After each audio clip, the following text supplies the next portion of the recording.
There's an inter-cartel war raging in Mexico between two factions of the Sinaloa cartel. More than 400 people have been killed so far, with the death toll expected to increase. Hundreds have also been abducted. Murdered bodies are being dumped, with either a sombrero or a pizza slice nailed to them as grisly factional signatures.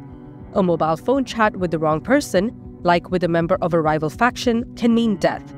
Factions have been employing sophisticated forms of warfare, including roadside bombs or IEDs, trenches, homemade armored vehicles, and bomb-dropping drones. Caught in the crosshairs are residents of Culiacan, the capital of Sinaloa state.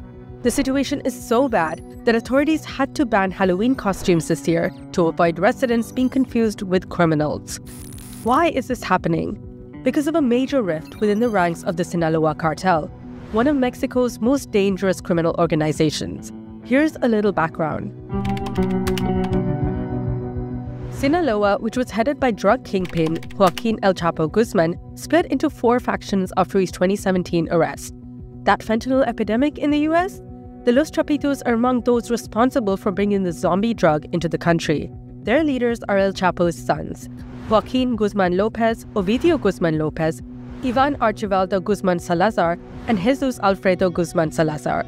The second faction, La Maitza, was led by Ismael El Mayo Zambada-Garcia, a Sinaloa co-founder.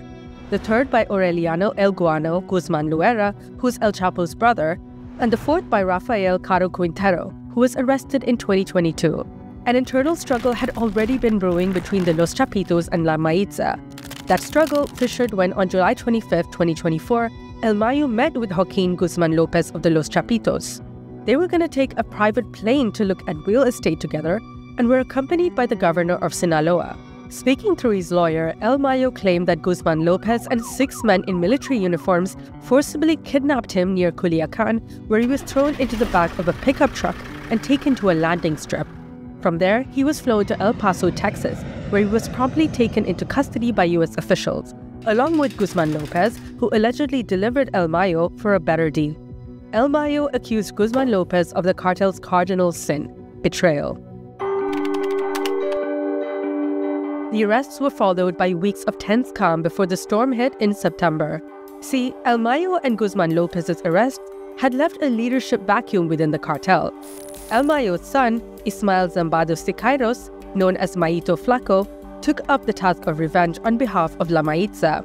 By early September, fighting between the two factions for territorial control had erupted in Culiacan, disrupting daily life and forcing businesses and schools to close. Sinaloa frayed even further after El Guano, who controls key drug production areas across Sinaloa, sided with the La Maitza. Residents of Culiacan are no stranger to gang wars, but by October, they'd experienced a terrifying level of prolonged violence they hadn't seen before, with one resident calling it a narco pandemic. If cartel members weren't fighting each other in public, they were engaged in shootouts with security forces, reportedly using human shields and ultimately forcing state forces to lay siege to residential areas. La Maitza are seen as more old-school narcos from the rural areas compared to El Chapo's posh sons. So you may be wondering why the government doesn't intervene to end the violence once and for all. Well, that's super tricky because of the way these groups operate. Sinaloa and the cartel Jalisco Nueva Generacion are Mexico's most dangerous cartels. They don't only make money through drugs, but also arms, sex, and human trafficking, tapping petrol pipelines and extorting farms and small businesses. But what's most profitable is drugs. Their networks span continents as they have lucrative global deals for precursor chemicals. They manufacture drugs in secret labs and have carved out transportation routes across Mexico. Smuggling corridors have also been created to funnel drugs into the US to established hubs in various US cities. So what's the leadership structure like in a cartel? Think of it as an umbrella body, where instead of a hierarchical structure, different groups work under different leaders, like a board of directors instead of a centralized leadership. This means that the fall of one leader wouldn't necessarily crumble the whole organization.